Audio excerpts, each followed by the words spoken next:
Assalamualaikum warahmatullahi wabarakatuh. Halo semua, perkenalkan nama saya Saul Ramadhani dengan NIM 43224557 dari jurusan Teknik Kimia, Prodi Teknologi Kimia Industri kelas 1C TKI. Pada kesempatan kali ini, saya akan menjelaskan materi tentang K3L dalam 3 pokok bahasan. Yang pertama itu konsep dasar K3L, yang kedua budaya K3 di institusi, peraturan perundang-undangan yang mengatur K3L. Nah, sebelum itu kita harus tahu nih, apa sih itu K3? K3L menurut Filosofi K3 merupakan upaya atau pemikiran dan penerapannya yang ditujukan untuk menjamin keutuhan dan kesempurnaan baik jasmania maupun rohania, tenaga kerja pada khususnya dan manusia pada umumnya, hasil karya dan budaya untuk meningkatkan kesejahteraan tenaga kerja. Pengertian secara praktisnya ialah suatu upaya perlindungan agar tenaga kerja selalu dalam keadaan selamat dan sehat selama melakukan pekerjaan di tempat kerja, serta bagi orang lain yang memasuki tempat kerja maupun sumber produksi dan proses produksi dapat dipergunakan dan dipakai secara aman dan efisien. Nah, selanjutnya yaitu teori domino. Apa sih itu teori domino? Menurut teori domino, efek kecelakaan kerja Howe Hendrik, kecelakaan kerja terjadi melalui hubungan mata rantai sebab akibat dari beberapa penyebab kecelakaan kerja yang saling berhubungan sehingga menimbulkan kecelakaan kerja atau cedera ataupun penyakit akibat kerja atau bisa dibilang PAK, serta beberapa kerugian lainnya. Nah, selanjutnya pada teori domino Howe Hendrik juga bahwa kontribusi terbesar penyebab kasus kecelakaan kerja adalah berasal dari faktor kelalaian manusia. Nah, yaitu apa sih? Sebesar 88%, sedangkan 10% lainnya adalah dari faktor ketidaklayakan seperti properti, aset, barang, dan 2% lainnya adalah faktor lain. Selanjutnya, apa saja sih faktor-faktor penyebab kecelakaan kerja? Nah, dalam faktor penyebab kecelakaan kerja ini terdapat 3 faktor, yaitu ada penyebab langsung, ada penyebab tidak langsung, maupun ada penyebab dasar. Nah, pada penyebab langsung merupakan faktor yang secara langsung menyebabkan kecelakaan, seperti perilaku tidak aman, misalnya bekerja tanpa alat pelindung diri. Kedua, kondisi tidak aman seperti alat rusak, lantai licin, atau pencahayaan yang buruk. Nah, selanjutnya itu penyebab tidak langsung, merupakan faktor yang mendukung terjadinya penyebab langsung.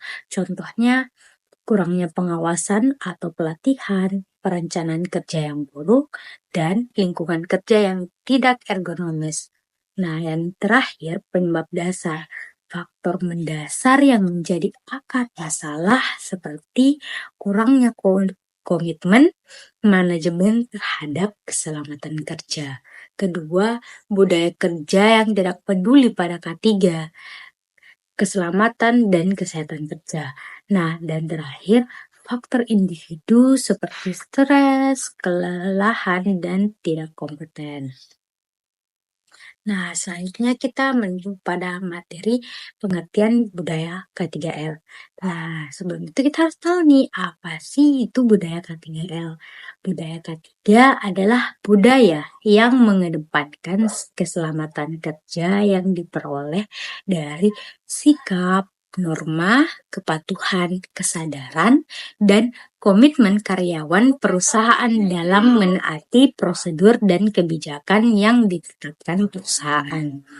Menerapkan budaya K3 dalam setiap aktivitas kerja akan mengurangi potensi terjadinya kecelakaan kerja serta dapat mengurangi waktu henti operasional mereka yang disebabkan kecelakaan kerja atau kerusakan alat produksi mereka. Nah, selanjutnya apa sih hal-hal yang membangun budaya K3L? Nah, membangun budaya K3L, budaya organisasi yang dapat mempengaruhi sikap, keyakinan, norma, persepsi, dan perilaku yang berkaitan dengan meningkat atau menurunnya resiko atau selamat. Ciri-cirinya ialah kepemimpinan yang proaktif dalam K3, karyawan yang sadar K3, sistem K3 yang efektif, dan lingkungan yang aman dan sehat. Selanjutnya, langkah-langkah apa saja sih yang bisa membangun budaya K3? Pertama, komitmen manajemen. Maksudnya di sini pimpinan harus mendukung penuh penerapan K3L dalam lingkungan kerja. Kedua, penyusunan kebijakan K3L. Nah, menerapkan aturan dan standar keselamatan kerja harus disusun dengan bijak. Ketiga, pelatihan dan edukasi. Memberikan pemahaman K3L kepada seluruh pekerja. Keempat, partisipasi aktif pekerja. Melibatkan karyawan secara langsung dalam program K3L. Kelima, penerapan sistem pelaporan.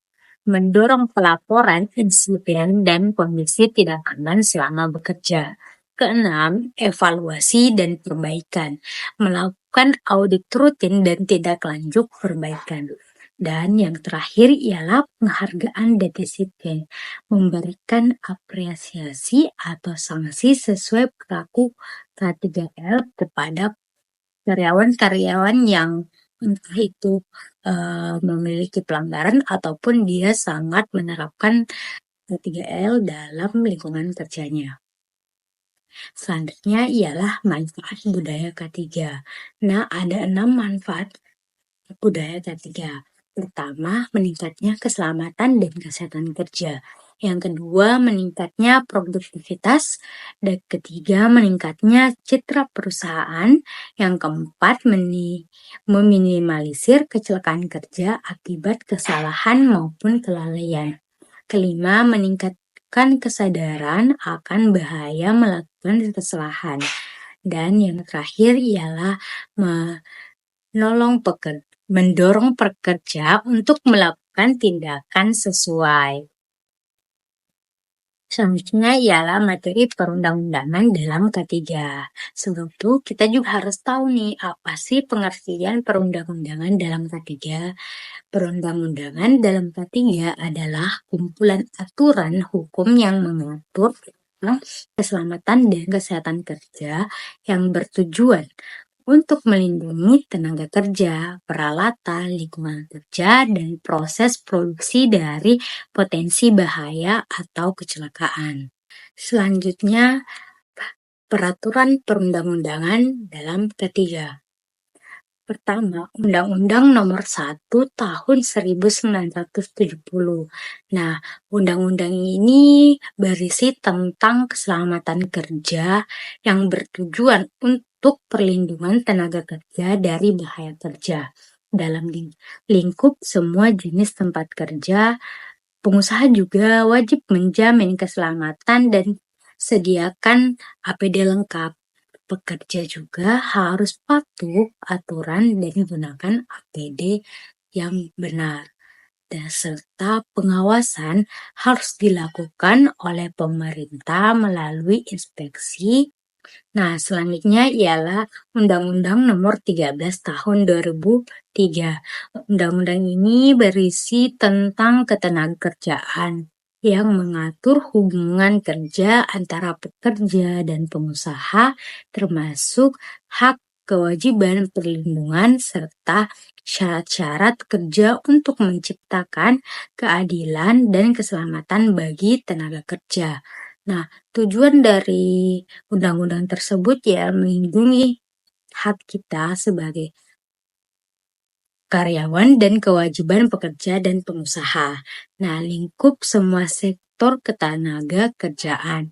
Isi utamanya itu ya hubungan kerja, upah, PHK, jam kerja, keselamatan, dan kesehatan kerja. Perlindungannya hak atas jaminan sosial, K3, dan perlakuan adil.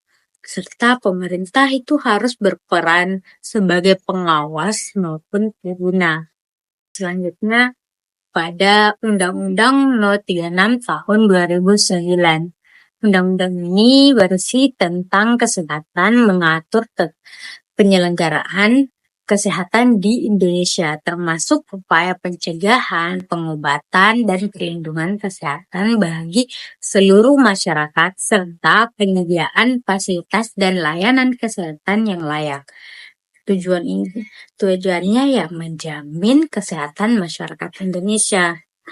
Ruang lingkup yang dapat dipengaruhi ialah penyelenggaraan kesehatan, pencegahan, pengobatan, dan jaminan kesehatan tersebut. Isi utamanya seperti fasilitas kesehatan yang diberikan, pelayanannya, dan hak atas kesehatan. Jaminan pemerintah memberikan jaminan pelayanan kesehatan yang terjangkau dan berkualitas. Selanjutnya Undang-Undang Nomor 32 Tahun 2009 tentang perlindungan dan pengelolaan lingkungan hidup mengatur tentang perlindungan lingkungan hidup, pencegahan pencemaran, serta pengelolaan sumber daya alam untuk keberlanjutan kehidupan yang sehat dan aman bagi masyarakat. Tujuannya ya kita bisa melindungi lingkungan hidup dan sumber daya alam. Lingkup pengelolaannya ialah pengolahan limbah, pencemaran, dan pelestarian lingkungan. Perlindungan penegak hukum terhadap pelanggaran lingkungan dan pemulihan kerusakan harus selalu ditegakkan. Itulah tadi materi yang dapat saya sampaikan. Mohon maaf apabila ada kesalahan ucapan atau kalimat yang saya ucapkan dan kekurangan dalam PPT saya. Sekian, Assalamualaikum warahmatullahi wabarakatuh.